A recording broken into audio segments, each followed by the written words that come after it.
جس طرح پالوس رسول بات کرتا ہے۔ اور گزشتہ دنوں کے اندر ہم نے، آپ کو یاد ہو کہ ہم نے پچھلے 2 ہفتے کے اندر ہم نے بہت ساری باتوں کو ہم نے دیکھا، سیکھا کہ کون سی ایسی باتیں ہیں جن کے اندر ہمیں اپنے بدن کو قابو میں رکھنے کی ضرورت ہے، اور کون سے ایسے کام ہیں جن سے ہمیں دور رہنا ہے اور اپنے بدن کو قابو میں رکھنا ان کاموں کے اندر۔ اور اس مضمون کے پہلے پیغام کے اندر ہم نے 3 چیزوں کو دیکھا تھا کہ جو وہ 3 چیزیں وہ تھیں جو خدا نے انسان کے اندر خود رکھی تھی، جس میں پہلی جو چیز تھی وہ جنسی ضرورت کا درست استعمال تھا، دوسری چیز تھی کھانا پینا، تیسری چیز تھی نیند۔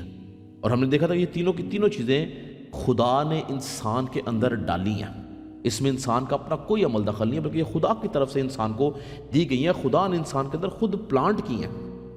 اور یہی 3 چیزیں جو ہیں وہ آپ ان 3 چیزوں کے وسیلہ سے اپنے بدن کو قابو کر سکتے ہیں، اور اگر آپ ان 3 چیزوں میں ڈسپلن نہیں تو آپ اپنے بدن کو قابو نہیں کر سکتے ہیں۔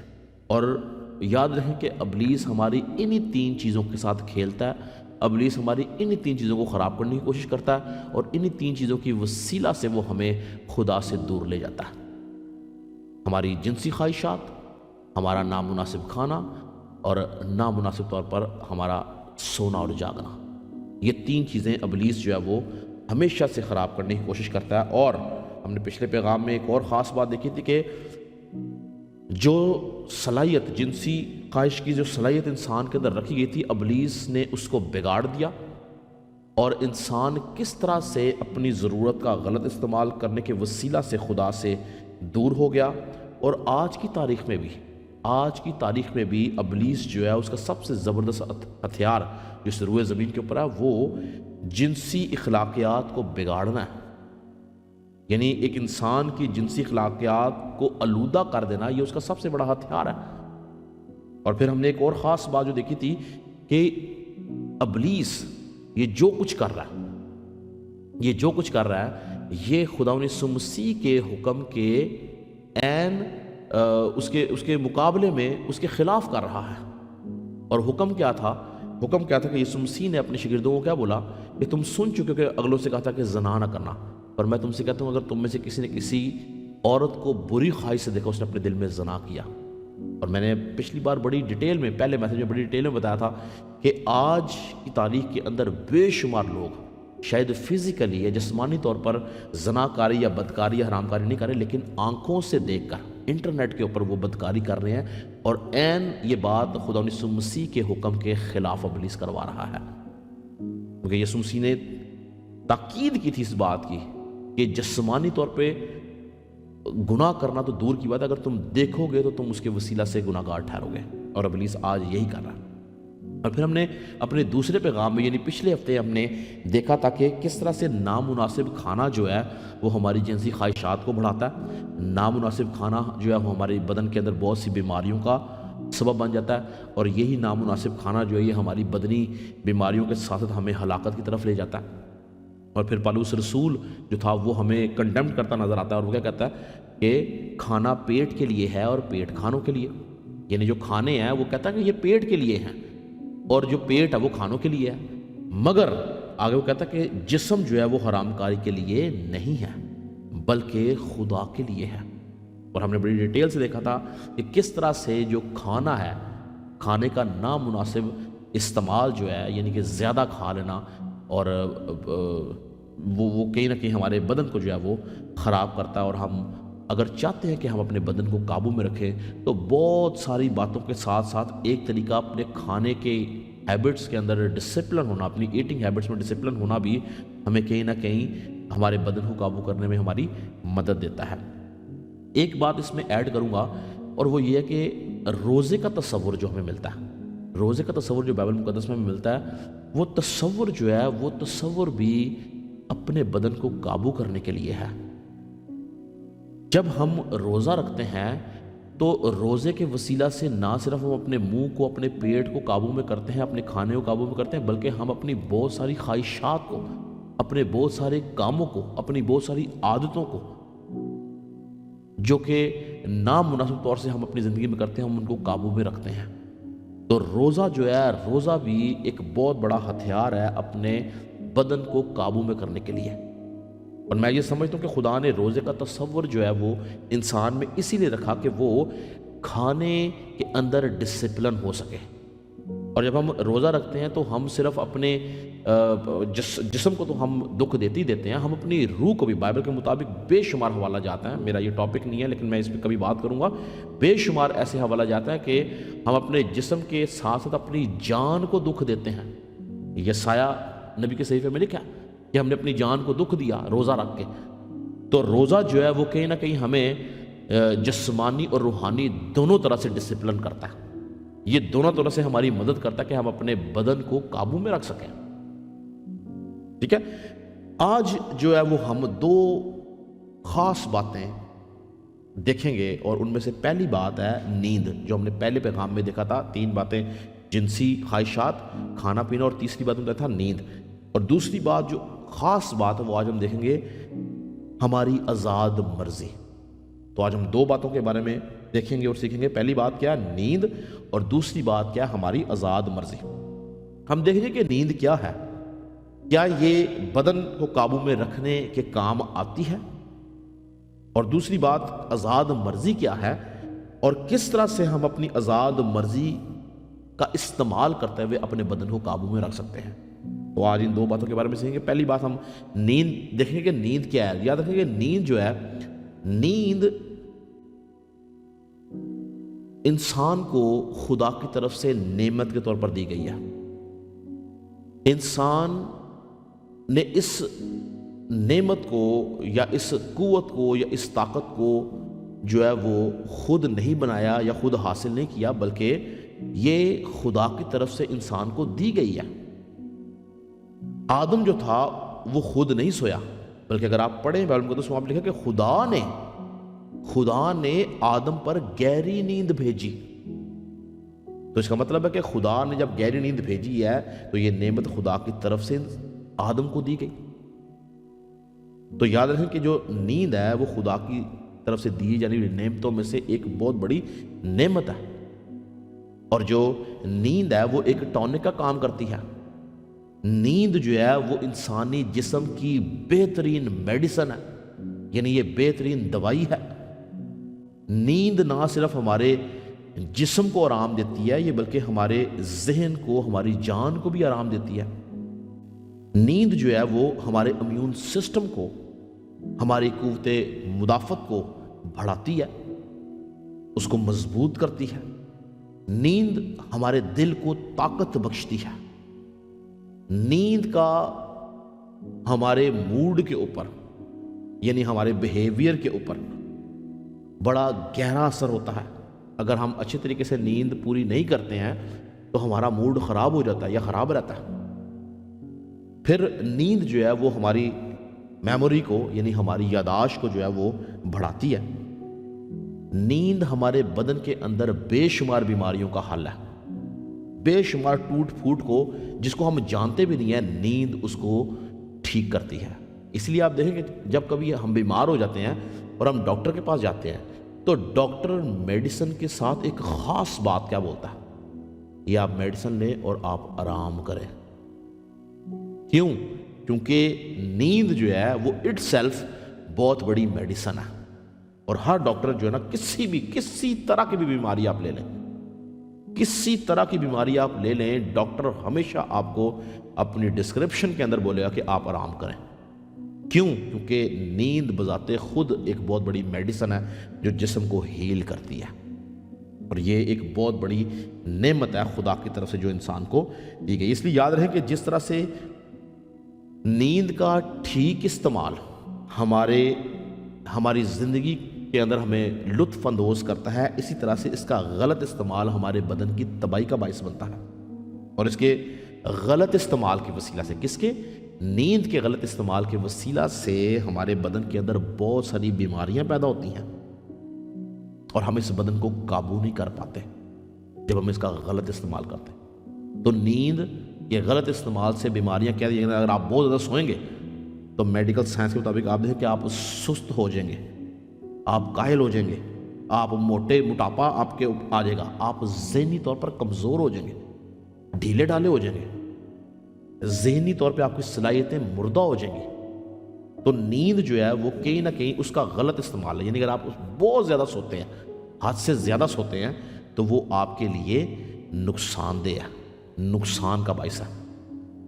اور اگر آپ کم سوتے ہیں تو وہ بھی آپ کے لیے نقصان کا باعث ہے. آپ کو پتہ ہے ایک تحقیق کے مطابق اس دنیا کے اندر بہت سارے جوان لوگوں کی جو موت ہے وہ کم نیند لینے کی وجہ سے ہے.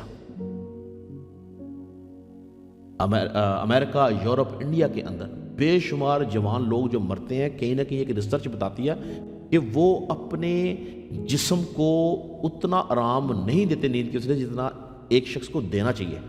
میڈیکل سائنس کے مطابق ایک شخص کو 24 گھنٹے کے اندر 8 گھنٹے سونا ضروری ہے. آپ کو پتہ کہ خدا نے انسان کو جب بنایا ہے تو ایک دنیا کا پیٹرن جو سیٹ کیا گیا ہے وہ اس 24 گھنٹے کو 3 حصوں میں ڈیوائیڈ کیا گیا ہے. پہلا حصہ 8 گھنٹے سونا، دوسرا حصہ 8 گھنٹے جاب کرنا، اور تیسرا حصہ 8 گھنٹے اپنی فیملی کے ساتھ وقت گزارنا. آپ کے ان 3 حصوں کے اندر سے کوئی بھی ایک حصہ افیکٹ ہو جائے تو باقی 2 حصے بھی اسے ڈیمیج ہو جاتے ہیں. یعنی اگر آپ مناسب نیند حاصل نہیں کر رہے ہیں تو اس سے آپ کی جاب افیکٹ ہوگی، آپ جاب پہ پراپر جو کانسنٹریٹ نہیں کر پائیں گے اور اس کے وسیلہ سے آپ کام نہیں کریں گے اور آپ کی جاب کو خطرہ ہو جائے گا. اسی طرح اگر آپ کی نیند پوری نہیں ہوگی تو اپنی فیملی کے ساتھ آپ اچھا ٹائم نہیں گزار سکیں گے، آپ کا موڈ ٹھیک نہیں ہوگا. تو نیند کا ہماری زندگی کے اندر ایک بڑا گہرا اثر ہے. اگر ہم اس کو مناسب طور سے نہیں یوز کرتے، زیادہ یوز کرتے ہیں پھر بھی نقصان دہ ہے، کم یوز کرتے ہیں پھر بھی نقصان دہ ہے. یعنی دونوں طرح سے یہ انسان کے لیے مشکل کا باعث بن جاتی ہے. اور بائبل مقدس کے مطابق، ہم چونکہ بائبل کی بات کریں، ہم بائبل اس چیز کو ہم بائبل میں سے دیکھیں گے. بائبل جو ہے نیند کے بارے میں اتنی زیادہ انفارمیشن تو نہیں دیتی، لیکن کچھ خاص باتیں جو وہ نیند کے بارے میں بتاتی ہے بائبل، کہ بائبل مقدس کے مطابق یاد رکھیں کہ زیادہ سونا، یعنی ہر وقت سوئے رہنا، زیادہ سونا جو ہے وہ انسان کو پاورٹی یعنی غربت کی طرف لے جاتا ہے، انسان کو کنگال کر دیتا ہے. بائبل مقدس یہ کہتی ہے. اور اس کی وجہ کیا ہے ہم دیکھیں گے، لیکن میں چاہتا ہوں اس سے پہلے ہم ایک حوالہ پڑھیں میرے ساتھ، اگر آپ نکالیں. سلیمان کی معرفت لکھی گئی امثال کی کتاب، اور اس کا میرے ساتھ نکالیں 20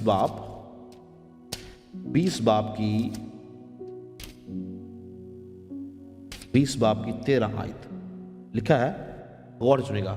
امثال کی کتاب 20 باب کی 13 میں لکھا ہے، خواب دوست نہ ہو، مبادہ تو کنگال ہو جائے، اپنی آنکھیں کھول کہ تو روٹی سے سیر ہوگا. کیا لکھا ہے؟ خواب دوست نہ ہو. ہم خواب کب دیکھتے ہیں؟ جب ہم سوتے ہیں. تو سلیمان کہتا ہے کہ خواب دوست یعنی ہر وقت سوتا نہ رہ، مبادہ تو کنگال ہو جائے، یعنی کہ تو غربت کی طرف چلا جائے، تیرے پاس کچھ نہ رہے. اپنی آنکھیں کھول کہ تو روٹی سے سیر ہوگا. تو زیادہ سونا کیا لکھا ہے کہ وہ ہمیں کنگال کر دیتا ہے. ایک اور نکال لیں، اگر ہم 19 باب کی 15 آیت میں لکھا ہے، کاہلی نیند میں غرق کر دیتی ہے اور کاہل آدمی بھوکا رہے گا. کیا لکھا ہے؟ کاہلی نیند میں غرق کر دیتی ہے اور کاہل آدمی بھوکا رہے گا. کیا مطلب ہے اس کا؟ کس طرح سے جو کاہلی ہے وہ نیند میں غرق کر دیتی ہے اور کاہل آدمی بھوکا کیوں رہتا ہے؟ ایک اور حوالہ پڑھ لیں، پھر میں آپ کو سمجھاؤں گا اس کا مطلب کیا ہے. امثال 6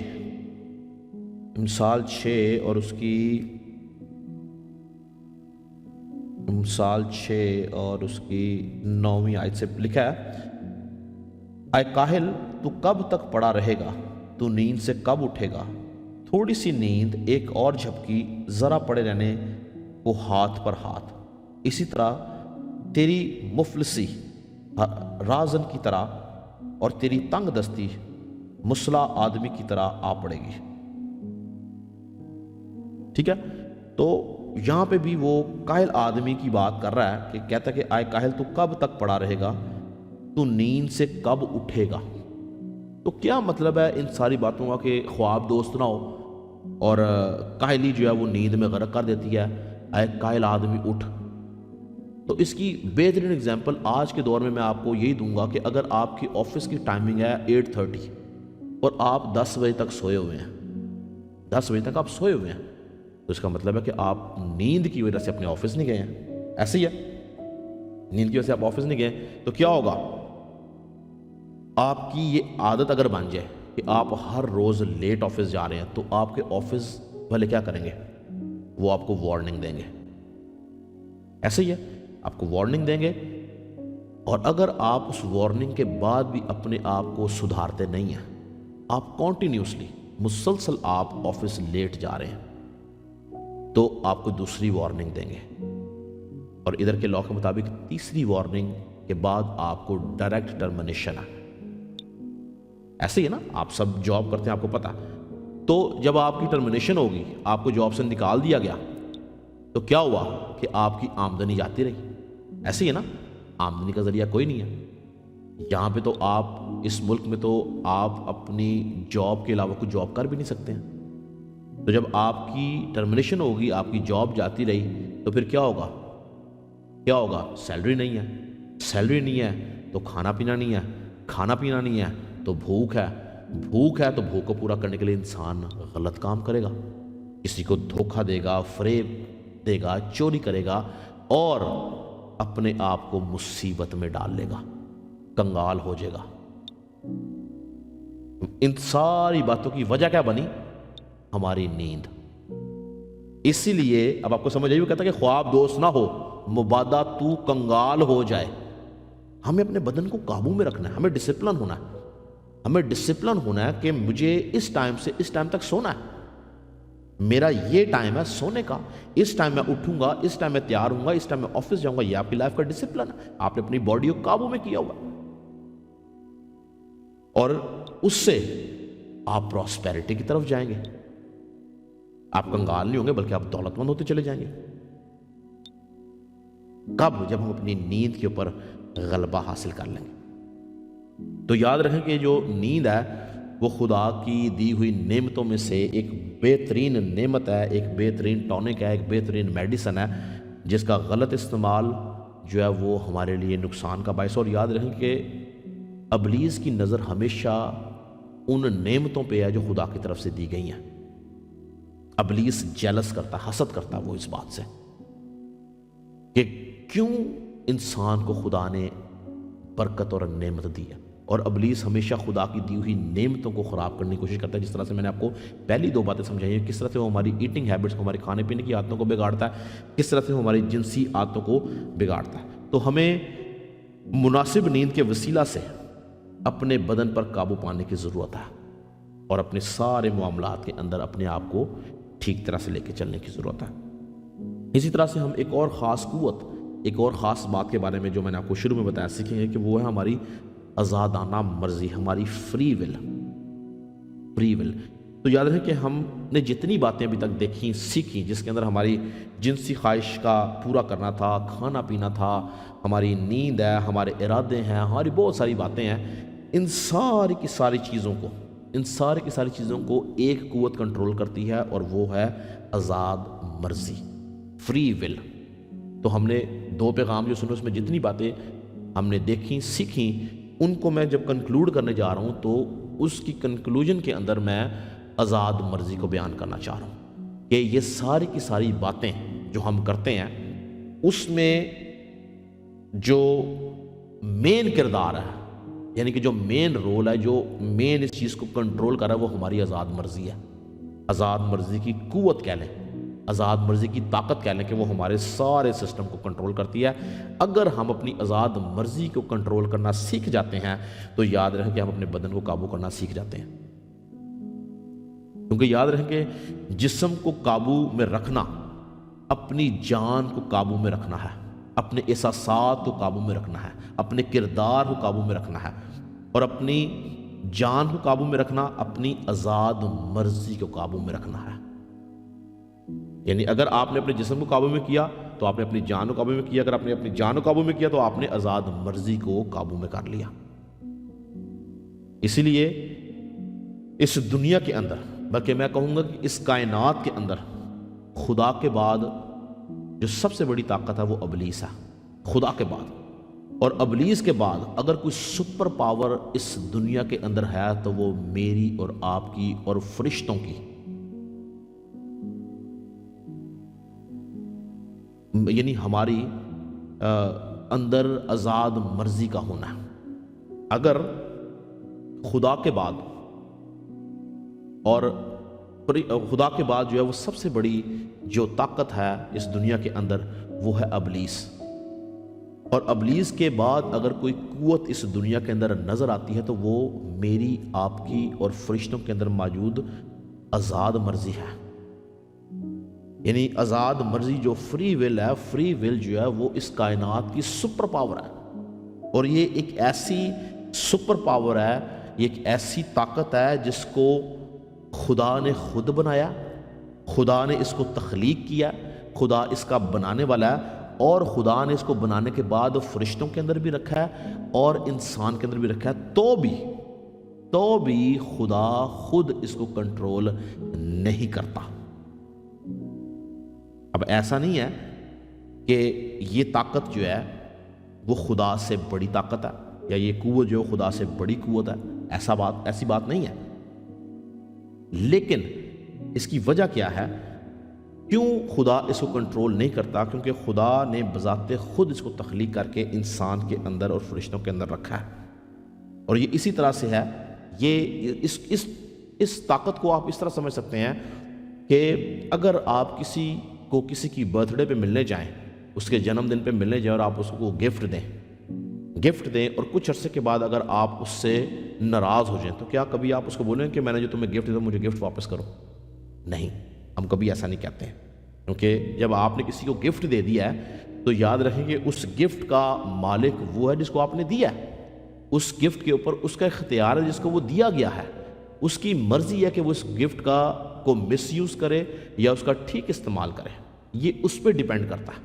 اسی طرح سے یاد رکھیں خدا نے جو ہے وہ انسان کو جب وہ پیدا ہوا اس کے جنم دن پہ خدا نے جو انسان کو گفٹ دیا وہ گفٹ کیا تھا؟ اس کو آزاد مرضی دی. کس طرح سے آزاد مرضی دی؟ ویسے اگر آپ نکالیں پیدائشی کتاب اس کا دوسرے باب کی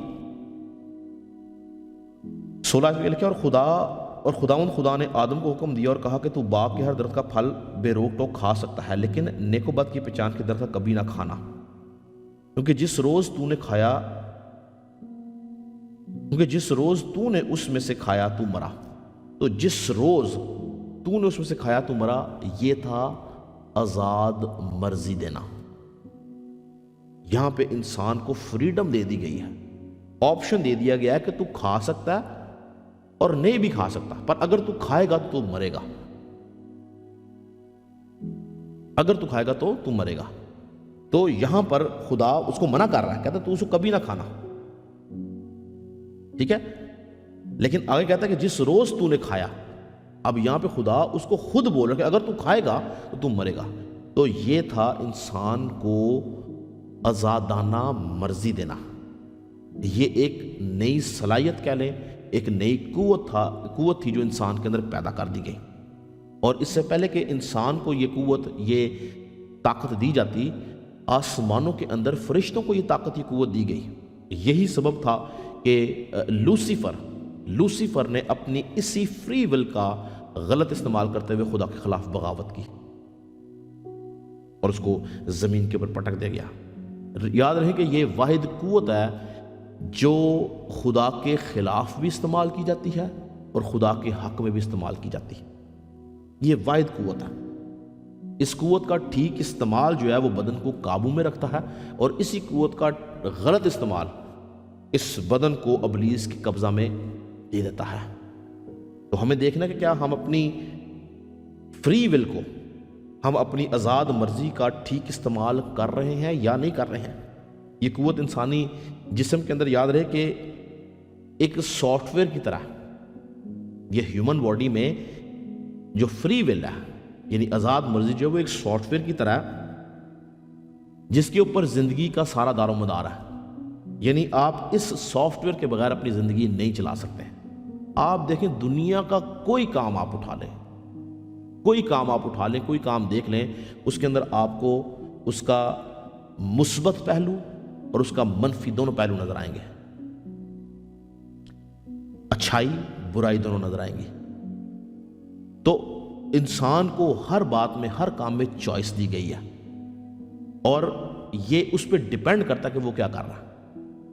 اور آپ دیکھیں کہ اگر آپ میں سے جو لوگ کمپیوٹر یوز کرتے ہیں، لیپ ٹاپ یوز کرتے ہیں، اپنے سسٹم کو پروٹیکٹ کرنے کے لیے آپ نے دیکھا ہو کہ ہم اپنے سسٹم کے اندر antivirus software install کرتے ہیں، ایسے ہی ہے نا؟ وہ اینٹی وائرس سافٹ ویئر جو ہے وہ اس کا مقصد کیا ہے کہ وہ اس سسٹم کو، اس لیپ ٹاپ کو، اس کی ونڈو کو، اس کے باقی سافٹ ویئرز کو جو ہے وہ وائرس سے بچا کے رکھ سکے۔ تو ہمارے بدن کا، ہمارے اس جسم کا، ہمارے کردار کا، ہماری سوچ کا، ہماری اخلاقیات کا، ہمارے ارادوں کا جو اینٹی وائرس ہے وہ روح القدس ہے۔ یاد رکھیں، وہ ہمیں اس لیے ڈالا گیا تاکہ وہ ہمیں ہر بری بات سے، ہر برے کام سے روک سکے، اور اس کے ساتھ ساتھ یہی روح القدس ہماری مدد کرتا ہے کہ ہم اپنی آزاد مرضی کا غلط نہیں بلکہ ٹھیک استعمال کریں۔ پاک روح ہمیں گائیڈ کرتا ہے جب ہم پاک روح کی رہنمائی سے چلتے ہیں، جب ہم اس کو اجازت دیتے ہیں کہ وہ ہمارے سارے معاملات کو سنبھالے۔ اگر کبھی آپ اپنے لیپ ٹاپ میں USB لگائیں اور USB کے اندر وائرس ہو تو فوراً سے ایک نوٹیفیکیشن آتا ہے، ایک وارننگ آتی ہے کہ اس کو کھولنا خطرے سے خالی نہیں ہے۔ اگر آپ اس کو کھولو گے تو آپ کے سسٹم کے اندر وائرس آ جائے گا۔ ایسے ہی ہے، اسی طرح سے آپ بہت ساری سائٹس پہ جائیں تو آپ دیکھیں کہ وہاں پہ ایک دم سے نوٹیفیکیشن آتی ہے، اگر آپ اس سائٹ کو کھولو گے تو اس کے وسیلہ سے آپ کے سسٹم کے اندر خرابی پیدا ہو جائے گی، یعنی وائرس آ جائے گا۔ تو جب ہم اس نوٹیفیکیشن کو، اس وارننگ کو دیکھتے ہیں اور ہم اس کو نہیں کھولتے تو ہمارا سسٹم بچ جاتا ہے۔ لیکن اگر ہم وارننگ پڑھنے کے بعد، نوٹیفیکیشن کے بعد بھی اس USB کو اوپن کرتے ہیں یا اس سائٹ کو اوپن کرتے ہیں تو نتیجہ کیا نکلتا ہے کہ ہمارا سسٹم، ہماری ونڈو، ہماری فائل سب کرپٹ ہو جاتی ہیں۔ ایسے ہی ہے نا؟ سب کرپٹ ہو جاتی ہیں اور پھر جو ہے وہ ہم اس کو دوبارہ کھول نہیں پاتے ہیں۔ تو یاد رکھیں کہ ہماری آزاد مرضی بھی ایسے ہی ہے۔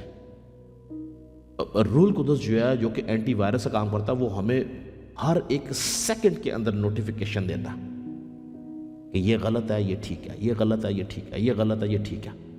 جب ہم روح القدس کی رہنمائی سے چلتے ہیں تو ہم غلط کو اگنور کرتے ہیں، یعنی مسترد کرتے ہیں، اور ٹھیک کو اپناتے ہیں اور ہم اپنی زندگی گزارتے رہتے ہیں۔ لیکن جیسے ہی ہم روح القدس کو، یعنی وارننگ کو، اس نوٹیفیکیشن کو مسترد کر دیتے ہیں اور ہم اس کام کو جو کہ روح القدس کے خلاف ہے ہم کرتے ہیں، اس کے وسیلہ سے ہماری سوچ کرپٹ ہو جاتی ہے، ہمارا کردار کرپٹ ہو جاتا ہے، اور ہمارے اندر گناہ کا وائرس آ جاتا ہے، اور گناہ پھر ہمیں ڈرائیو کرتا ہے اور موت کے حوالے کر دیتا ہے۔ ہم اپنے بدن کو قابو نہیں کر پاتے ہیں۔ اسی لیے یاد رکھیں، ہمیں روح القدس کی رہنمائی سے چلنا ضروری۔ کیا لکھا کہ پاس جتنے خدا کی روح کی ہدایت سے چلتے ہیں وہی خدا کے بیٹے ہیں۔ ہمیں روح القدس کی رہنمائی سے چلنا ہے، آزاد مرضی کو ہم نے استعمال کرنا ہے، پر اس کا غلط استعمال نہیں کرنا، ہمیں اس کا ٹھیک استعمال کرنا ہے۔ اس لیے یاد رکھیں کہ اس دنیا کے اندر جتنے بھی لوگ ہیں، چاہے کوئی ہندو ہے، مسلمان ہے، یہودی ہے، پارسی ہے، کوئی بھی شخص ہے، جب کبھی وہ گناہ کرنے لگتا ہے یا جب وہ گناہ کر لیتا ہے تو دونوں صورتوں میں اس کا ضمیر اس کو ملامت کرتا ہے، اس کا ضمیر اس کو ملامت کرتا ہے۔ گناہ سے پہلے اس لیے کرتا ہے کہ وہ گناہ نہ کرے، وہ اپنے بدن کو قابو میں کرے، لیکن جب وہ اس ضمیر کی بات نہیں مانتا، گناہ کر لیتا ہے، اس کے بعد پچھتاوے کی ملامت ہوتی ہے کہ تو نے یہ کیا کیا۔ کوئی بھی شخص ہے، یہ انسان کے اندر بلٹ ان ہے، اس کا ضمیر اس کو ملامت کرتا رہتا ہے۔ بہت سارے لوگ جو ہیں، اس ایک وقت آتا ہے کہ وہ گناہ کر کے اپنے ضمیر کو مردہ کر دیتے ہیں، یعنی خدا کی آواز ان کو نہیں آتی ہے، وہ اپنے بدن کو قابو میں نہیں رکھتے ہیں، ان کی باڈی یوزڈ ہو جاتی ہے، اس گناہ کی ہیبچل ہو جاتی ہے، عادی ہو جاتی ہے، کرپٹڈ ہو جاتی ہے۔ مگر جب ہم روح القدس کی رہنمائی سے چلتے ہیں، اگر ہم سے غلطی خطا ہو جاتی ہے تو پاک روح ہمیں گائیڈ کرتا ہے، ایسے نہیں، ایسے کرنا ہے۔ وہ ہمیں اس آزمائش سے نکلنے کی راہ بتاتا ہے۔ پطرس کے خط میں لکھا نا کہ آزمائش جیسی بھی ہو، خدا راہ پیدا کرتا ہے تاکہ ہم نکل سکیں۔ وہ ہمارے لیے راہ پیدا کرتا ہے، ہماری فری ول کو مس یوز نہیں ہونے دیتا، وہ ہمیں گائیڈ کرتا ہے تاکہ ہم اپنی فری ول کا ٹھیک استعمال کر سکیں، اپنی آزادانہ مرضی کا ٹھیک استعمال کر سکیں۔ اس روئے زمین کے اوپر آدم اور حوا پہلے انسان تھے جنہوں نے اس قوت کا غلط استعمال کیا، مس یوز کیا اس کو، جس وجہ سے ان کی زندگی کے اندر ہلاکت آئی، موت آئی، اور وہ خدا کے حضور سے، خدا کے جلال سے کاٹ ڈالے گئے۔ اگر وہ اس قوت کا، اس طاقت کا، اس فری ول کا غلط استعمال نہ کرتے تو وہ کبھی موت کے حوالے نہ کیا جاتے۔ یعنی خدا نے بولا تھا، آج بھی وہی اپلیکیشن ہماری لائف میں جو ہے وہ نظر آتی کہ جب ہم گناہ کرتے ہیں تو ہم روحانی طور پہ بھی مرتے ہیں، جسمانی طور پہ بھی مرتے ہیں۔ یاد رہے کہ ابلیس نے کسی بھی طرح سے ہوا کے ساتھ زور زبردستی نہیں کی تھی کہ وہ پھل کھائے، بلکہ اس نے ہوا کو صرف بہکایا تھا، پرووک کیا تھا خدا کے حکم کے خلاف۔ اس میں کسی بھی جگہ زور زبردستی نظر نہیں آتی ہے۔ اور اگر آپ اس پورے پیسج کو غور سے پڑھیں تو وہاں پہ آپ دیکھیں کہ ابلیس نے ہوا کو خدا کے حکم کے خلاف ایک نئی بات بتائی، اور وہ جو نئی بات تھی وہ آدھی سچ تھی اور آدھی جھوٹ تھی۔ آدھی بات اس نے سچ بولی ہے ابلیس نے، اور آدھی بات جو ہے وہ جھوٹ بولتا ہے۔ نکالیں میرے ساتھ کون سی بات اس نے سچ بولی اور کون سی بات اس نے جھوٹ بولی ہے۔ اگر آپ میرے ساتھ نکالیں پیدائش 3 باب اور اس کی 4 آیت، لکھا ہے تب سانپ نے عورت سے کہا کہ تم ہرگز نہ مرو گے۔ اب یہاں پہ وہ کہتا ہے کہ تم ہرگز نہ مرو گے، یہ اس نے جھوٹ بولا کیونکہ وہ جانتا تھا کہ یہ روحانی طور پہ بھی مر جائیں گے اور جسمانی طور پہ بھی مر جائیں گے، لیکن وہ جھوٹ بولتا ہے، کہتا ہے کہ تم ہرگز نہ مرو گے۔ پر اگلی بات وہ سچ بولتا ہے، کہتا ہے بلکہ خدا جانتا ہے کہ جس دن تم اسے کھاؤ گے تمہاری آنکھیں کھل جائیں گی اور تم خدا کی مانند نیک و بد کے جاننے والے بن جاؤ گے۔ اور اگر آپ اس کو دیکھیں 7ویں آیت میں لکھا تب دونوں کی آنکھیں کھل گئیں اور ان کو معلوم ہوا کہ وہ ننگے ہیں۔ یعنی یہ بات اس نے سچ بولی ہے۔ واقعی جب انہوں نے گناہ کیا ہے تو ان کی آنکھیں کھل گئیں اور وہ ان کو محسوس ہوا کہ وہ ننگے ہیں، یعنی نیک اور بد کی پہچان ان کے اندر آ گئی۔ تو ابلیس نے کیا کیا، اس نے ہوا کو اور آدم کو دھوکے میں رکھا۔ کس طرح سے؟ اس نے ان کی جسمانی موت کے بارے میں ان سے جھوٹ بولا، یعنی کہ جب اس نے بولا تم ہرگز نہیں مرو گے تو وہ جسمانی موت کی بات کرتا وہاں پہ، جبکہ دھوکے سے ان کو جب کھلایا وہ جانتا تھا کہ یہ جسمانی طور پہ بھی مریں گے اور روحانی بھی مریں گے۔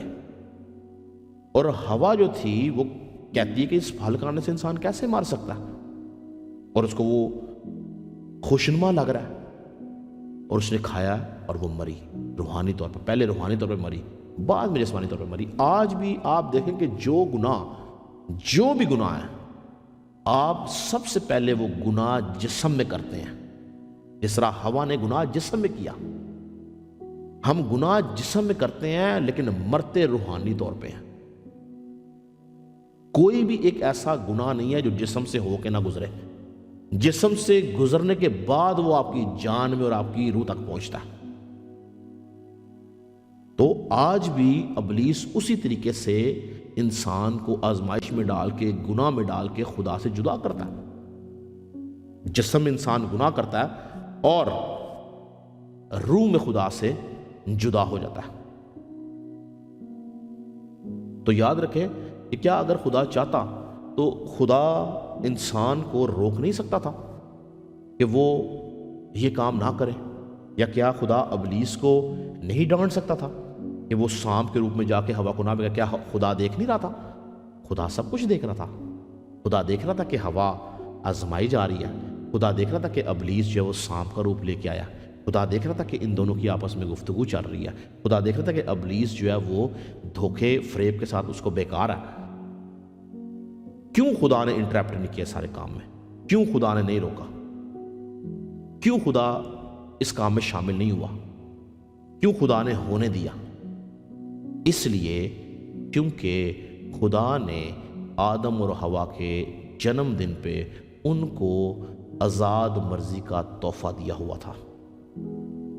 فری ول کا گفٹ ان کے پاس تھا اور تحفہ دے کے واپس نہیں لیا جاتا۔ خدا اس لیے شامل نہیں ہوا کہ خدا پہلے سے بتا چکا تھا کہ تو یہ کرے گا تو مرے گا۔ خدا فری ول دے چکا ہوا تھا۔ اب خدا اس تحفے کو واپس نہیں لے سکتا تھا، کیونکہ اس تحفے کے اوپر آدم اور حوا کا اختیار تھا۔ آدم اور حوا اس تحفے کے مالک تھے۔ اس کو مس یوز کرتے یا اس کا ٹھیک یوز کرتے وہ ان پہ ڈیپینڈ کرتا تھا۔ اگر میں کسی شخص کو اس کی شادی کے اوپر یا اس کی منگنی کے اوپر یا اس کے جنم دن کے اوپر کوئی تحفہ جا کے دوں تو اگر وہ اس تحفے کا استعمال کرے گا تو اس کے لیے فائدہ مند ہے، پر اگر وہ اس تحفے کو بیچ کے اپنے لیے شراب خرید کے لیا تو اس میں میرا قصور نہیں ہے۔ میں نے اس کو وہ تحفہ شراب خریدنے کے لیے نہیں دیا۔ خدا نے فری ول گناہ کرنے کے لیے نہیں دی تھی، آزاد مرضی گناہ کے لیے نہیں دی، مگر انسان نے اس فری ول کا، اس آزاد مرضی کا غلط استعمال کیا، اور خدا اس لیے نہیں شامل ہوا، اس لیے خدا نے اس کو نہیں روکا، کیونکہ خدا نے اس کو وہ گفٹ کے طور پر دیا ہوا تھا، ایک نعمت کے طور پر دیا ہوا تھا، اور کانسیکوینسز، اس کے نتائج بتائے تھے کہ اگر یہ کرے گا تو مرے گا۔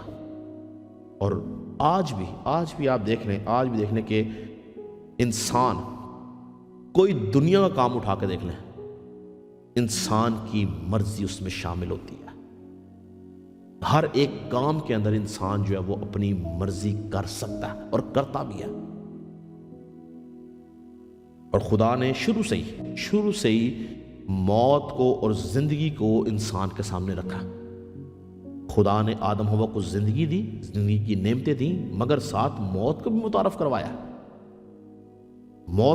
کروایا کہ زندگی تمہارے پاس ہے، زندگی کی برکتیں ہیں، زندگی کی نعمتیں ہیں، پر اس کے ساتھ موت بھی ہے، ہلاکت بھی ہے، رسوائی بھی ہے۔ اور خدا نے آدم اور حوا کو آپشن دیا، یہ تمہارے پہ ہے، یہ تم پہ ڈیپینڈ کرتا ہے کہ تم زندگی کو حاصل کرتے ہو یا موت کو۔ جس روز تو نے اس پھل میں سے کھایا تو مرا۔ تو خدا نے آزاد مرضی اس کو دے دی۔ اسی طرح سے جب قوم بنی اسرائیل ملک مصر سے نکل کے ملک کنعان میں جانے والی تھی تو بالکل آخری مرحلہ کے اوپر، اس سے پہلے کہ خدا موسیٰ کو اپنے پاس بلا لیتا، خدا نے موسیٰ کو قوم بنی اسرائیل کے لیے بہت سی ہدایات دی، اور ان ہدایات کے اندر خدا نے ایک خاص بات جو بولی، خدا نے بولا کہ میں آج کے دن زندگی کو، اچھائی کو، موت کو اور برائی کو تمہارے آگے رکھتا ہوں، تمہارا فیصلہ ہے۔ اگر تم زندگی پانا چاہتے ہو تو اچھے کام کرو، پر اگر گناہ کرو گے تو موت، ہلاکت اور بربادی تمہارے لیے۔ ایسا نکالیں استثنائی کتاب اس کا 30 باب اور اس کی 30 باب کی 15 آیت سے میں آپ کے سامنے پڑھوں گا، غور سے سنیں گا۔ استثنائی کتاب اس کا 30 باب اس کی 15 آیت پہ لکھا ہے، دیکھ میں آج، یہ خدا بات کر رہا ہے، کہتا ہے دیکھ میں نے آج کے دن زندگی اور بھلائی کو اور موت اور برائی کو تیرے آگے رکھا ہے، کیونکہ میں آج کے دن تجھ کو حکم کرتا ہوں کہ تو خداوند اپنے خدا سے محبت رکھ اور اس کی راہوں پر چلے، کیونکہ میں آج کے دن تجھ کو حکم کرتا ہوں کہ تو خداوند اپنے خدا سے محبت رکھے اور اس کی راہوں پر چلے اور اس کے فرمان اور آئین اور احکام کو مانے، تاکہ تو جیتا رہے اور بڑھے، اور خداوند تیرا خدا اس ملک میں تجھ کو برکت بخشے جس پر قبضہ کرنے کو تو وہاں جا رہا ہے۔ پر اگر تیرا دل برگشتہ ہو جائے اور تو نہ سنے بلکہ گمراہ ہو کر اور معبودوں کی پرستش اور عبادت کرنے لگے، تو آج کے دن میں تم کو جتا دیتا ہوں کہ تم ضرور فنا ہو جاؤ گے، اور اس ملک میں جس پر قبضہ کرنے کو تو یردن پار جا رہا ہے تمہاری عمر دراز نہ ہوگی۔ میں آج کے دن آسمان اور زمین کو تمہارے برخلاف گواہ بناتا ہوں کہ میں نے زندگی اور موت کو اور برکت اور لعنت کو تیرے آگے رکھا ہے، پس تو زندگی کو اختیار کر کہ تو بھی جیتا رہے اور تیری اولاد بھی، تاکہ تو خداوند اپنے خدا سے محبت رکھے اور اس کی بات سنے اور اس سے لپٹا رہے، کیونکہ وہی تیری زندگی اور تیری عمر کی درازی ہے، تاکہ تو اس ملک میں بسا رہے جس کو تیرے باپ دادا ابراہیم اور اسحاق اور یعقوب کو دینے کی قسم خداوند نے ان سے کھائی تھی۔ تو یہاں پر خدا دو باتوں کو رکھتا ہے، زندگی کو اور موت کو۔ پھر آگے کیا لکھا ہے کہ میں تمہارے سامنے برکت اور لعنت کو رکھتا ہوں اور آسمان اور زمین کو تمہارے برخلاف گواہ بناتا ہوں۔ تو یہاں پر خدا موسیٰ کو قوم بنی اسرائیل کے لیے بولتا ہے کہ تمہارے ہاتھ میں ہے، تمہارے ہاتھ میں ہے کہ تم نے اپنی آزادانہ مرضی کا استعمال کیسے کرنا ہے۔ اگر تم زندگی حاصل کرنا چاہتے ہو، برکت حاصل کرنا چاہتے ہو تو خدا کی فرما برداری کرو، پر اگر تم موت اور ہلاکت چاہتے ہو تو جیسے ہی تم خدا کے حضور سے برگشتہ ہوگے، خدا کی نافرمان ٹھہرو گے، تم فنا کیے جاؤ گے، تم برباد کیے جاؤ گے، موت تمہاری زندگی کا بکھرا ہوگی۔ تو یاد رکھیں کہ ہم اپنے بدن کو قابو کرنے کے لیے ہمیں اپنی فری ول کو، اپنی آزاد مرضی کو قابو کرنے کی ضرورت ہے۔ داؤد جب اس نے ہتیوریا کی بیوی کے ساتھ زنا کاری کی تو یاد رکھیں کہ اس کے اندر اس کی آزاد مرضی شامل تھی۔ وہ ایک شادی شدہ شخص تھا، اس کی بیوی تھی، اور اس سے بڑھ کر وہ بادشاہ تھا۔ وہ ایک وقت میں، اس وقت قانون نہیں تھا، وہ اور بھی بیوی کر سکتا تھا، 2-3 بیویاں کر سکتا تھا۔ وہ با اختیار ہونے کے باوجود اس نے گناہ کیا، اپنی مرضی کا غلط استعمال کیا، اور خدا کے حضور اس نے مکروہ کام کیا۔ اس کے برعکس جو یوسف جو تھا وہ قید میں تھا، وہ بادشاہ نہیں تھا اور شادی شدہ نہیں تھا بلکہ کنوارا تھا۔ جب آزاد مرضی کو استعمال کرنے کا وقت آیا تو اس نے اپنے بدن کو قابو میں رکھا، وہ اس کام سے بھاگ گیا، خدا کے حضور اور انسان کے حضور بھی مقبول ٹھہرا۔ گو موجودہ اس وقت کے دور کے اندر جو تھے وہ اس نے رسوائی اٹھائی لوگوں کے بیچ میں، لیکن اس کے بعد لوگوں کی نظر میں بھی وہ مقبول ٹھہرا۔ تو ان دونوں کے کردار کے اندر، ان دونوں کے فیصلے کے اندر ایک خاص بات یا کامن بات کیا تھی؟ ان دونوں کی آزاد مرضی۔ ایک نے اس آزاد مرضی کے وسیلہ سے زنا کاری کی، خدا کے ان 10 حکموں سے ایک حکم توڑا، بلکہ اس نے 2 حکم توڑے۔ اس نے اپنے پڑوسی کی بیوی کا لالچ بھی کیا اور اس نے اس کا قتل بھی کیا، یعنی ہتیوریا کو اس نے قتل بھی کیا، اس نے خون بھی کیا اور زنا بھی کیا۔ اور یوسف جو تھا وہ قید کی حالت میں تھا، مشکل کی حالت میں تھا، تو بھی اس نے اپنے بدن کو قابو میں رکھا اور اپنے خدا کو خوش کیا۔ آج ہمیں دیکھنا ہے کہ کیا ہم اپنی زندگی کے اندر، ہم اپنی زندگی کاموں کے اندر، ہم اپنے فیصلوں کے اندر، ہم اپنی باتوں کے اندر جب ہم اپنی آزاد مرضی کا استعمال کرتے ہیں تو وہ مناسب کر رہے ہیں یا نامناسب کر رہے ہیں۔ اگر آج تک ہم اپنی آزاد مرضی کا غلط استعمال کرتے آئے ہیں تو یاد رکھیں کہ یہ غلط استعمال ہمیں موت تک لے کے جائے گا، پر اگر ہم اس آزاد مرضی کا ٹھیک استعمال کرتے ہیں تو یاد رکھیں کہ بائبل کے مطابق عزت، برکت اور زندگی ہماری زندگی کا حصہ ہے۔ ہلیلویا! میں ایمان رکھتا ہوں اس بات پر کہ خداوند نے آپ سب کو اس کلام کے وسیلہ سے برکت دی ہے، اور جو بات خداوند ہمیں سکھانا چاہتا ہے وہ یہ ہے کہ ہم سب کو میں اپنے آپ کو شامل کر کے یہ بات بولتا ہوں کہ ہم سب کو اپنے بدن کو ان 3-4 ایریاز کے اندر قابو میں رکھنے کی ضرورت ہے: جنسی خواہشات کے اندر، کھانے پینے کے اندر، نیند کے اندر، سونے جاگنے کے اندر، اور آزاد مرضی کے استعمال کے اندر۔ ہمیں ان 4 باتوں کے اندر ڈسپلن ہونے کی ضرورت ہے۔ جب ہم ان 4 باتوں کے اندر ڈسپلن ہو جائیں گے، ہم اپنی ان 4 باتوں کو کنٹرول کرنا سیکھ جائیں گے، ہم ان 4 باتوں کو مینج کرنا سیکھ جائیں گے، ہم ان 4 باتوں کو کلام کی روشنی میں لے کے چلنا سیکھ جائیں گے، ہم ان 4 باتوں کے اوپر کلام کے مطابق عمل کریں گے تو ہماری زندگی کے اندر خدا کا جلال ظاہر ہوگا۔ ہم اپنے بدن کو قابو میں رکھیں گے، ہم اپنی باڈی کو کنٹرول کر سکیں گے اور خدا کے حضور مقبولیت حاصل کریں گے۔ ہلیلویا! میں آپ سب کے لیے دعا کروں گا۔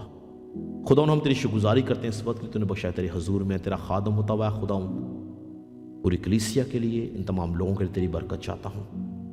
جتنے لوگوں نے اس پیغام کو سنا ہے خداوند، یہ پیغام ان کے لیے باعث سے برکت ہو۔ اس پیغام کے وسیلہ سے اے خداوند وہ تمام رخنے، وہ تمام رکاوٹیں، وہ تمام بندھن، وہ تمام جکڑے، وہ تمام زنجیریں، وہ تمام بیڑیاں جو ابلیس نے لوگوں کی زندگی میں لگا کے رکھی ہیں وہ ٹوٹ جائیں، تیرے لوگ آزاد کیے جائیں، تیرے لوگ رہائی پائیں، تیرے لوگ اسودگی پائیں، تیرے لوگ کلام کی قوت سے بھر کر اے خدا تیرے نام کو جلال دینے والے بن سکیں، تیرے لوگ اس کلام کے وسیلہ سے ابلیس کو شکست دینے والے بن سکیں، تیرے لوگ اپنی جنسی خواہشات کے اوپر غلبہ حاصل کرنے والے بن سکیں، تیرے لوگ اے خدا اپنے کھانے پینے کے اندر ڈسپلن ہو سکیں، تیرے لوگ اپنی نیند کو اے خدا مناسب طریقے سے استعمال کرنے والے ہوں، تیرے لوگ اپنی آزادانہ مرضی کو، فری ول کو جو کہ تیری طرف سے انعام ہے، تحفہ ہے خداون، اس کا ٹھیک استعمال کریں اور تیرے حضور میں مقبول ہوں، تیری طرف سے تازگی کے دن آئیں، تیرے لوگ اے خداون تجھ میں سرفرازی پائیں، اپنی زندگی میں کسی ایک کام میں جنبش نہ کھائیں، ابلیس ان کا کچھ نہ بگاڑ سکے، بلکہ تیری قدرت ان کے ساتھ ان کے اوپر ٹھہری رہے اے خداون، ان کے گھرانوں پہ تیری قدرت ہو، ان کی اولاد کے اوپر تیری قدرت کام کرے اے خداون، اور تیری نظر ہمیشہ ان کے اوپر رہے اے خداون، اور یہ ابلیس کے ہاتھوں میں نہ کھیلنے والے ہوں بلکہ تیرے ظہور کے آرزومند ہوں، تیرے جلال کا اے خداون، یہ تیرے جلال کے وسیلہ سے اے خداون یہ دنیا کے اندر اے خداون تیرے کلام کی منادی کرنے والے ہوں، اور اے خداون ان سب کی زندگیوں سے تیرا یسوع نام جلال پائے، ان میں سے کوئی بھی شخص رہا ہوا معلوم نہ ہو بلکہ تیرے کلام سے بھرا ہوا ہے خداون، اور اے خداون اس کلام کی قوت کے وسیلہ سے ابلیس کا مقابلہ کرنے والا ہو، تیرا خادم و توا پوری کلیسیا کے لیے جتنے لوگ بھی اے خداون اس پیغام کو سنے تیری برکت چاہتا ہوں، اور اے خداون ان کے ذہنوں کو کھولنا تاکہ جو کچھ بیان کیا گیا اس کو سمجھیں اور تیرے نام کو جلال دیں، تیرا خادم و توا برکت کی دعا کرتا ہوں یسوع کے نام سے مانگتے اور پالت، ہم سب خدا ان کی سکھائی دعا میں شریک ہوں گے۔ اے ہمارے باپ تو جو آسمان پر ہے، تیرا نام پاک منا جائے، تیری بات چھپ آئے، تیری وجہ سے پوری زمین پر بھی ہو، ہمارے روز کی روٹی آج ہمیں دے، جس ہم نے قصور کو معاف کیا تو وہ قصور میں معاف کر، ہمیں آزمائش میں نہ پڑنے دے بلکہ برائی سے بچا، کہ بادشاہت قدرت اور جلال ہمیشہ کرے۔ اب ہمارے خدا یسوع مسیح کا فضل، خدا باپ کی محبت، پاک روح کی رفاقت اور شراکت حاضر جماعت کے ساتھ کل دنیا کے ایمانداروں کے ساتھ اب سے ہمیشہ تک اسی طرح۔ تھینک یو ویری مچ، خدا آپ سب کو برکت دے، اور ایک بار پھر بتاتا چلوں کہ ہمارا چرچ جو ہے وہ کھل گیا ہے، ہمیں سیٹرڈے کا ٹائم ملا ہے، سیٹرڈے کو ہم ہر سیٹرڈے رات 8 سے 9 بجے 1 گھنٹہ عبادت کرتے ہیں، اور اگر آپ میں سے کوئی شخص عبادت میں شامل ہونا چاہتا ہے تو نیچے لکھے ہوئے نمبرز پر جو ہے وہ ہم سے رابطہ کر سکتا ہے، کیونکہ عبادت میں شامل ہونے کے لیے آپ کی رجسٹریشن ہونا ضروری ہے، اور بغیر رجسٹریشن کے آپ چرچ میں نہیں آ سکتے ہیں، اس لیے جتنے لوگ بھی ہماری عبادت میں شامل ہونا چاہتے ہیں وہ پلیز ضرور ہم سے رابطہ کریں تاکہ ہم ان کا مناسب انتظام کر سکیں اور وہ ہمارے ساتھ مل کے خدا کے حضور عبادت کر سکیں۔ تھینک یو ویری مچ، اگلے ہفتے تک کے لیے اجازت دیجیے گا، گاڈ بلیس یو آل۔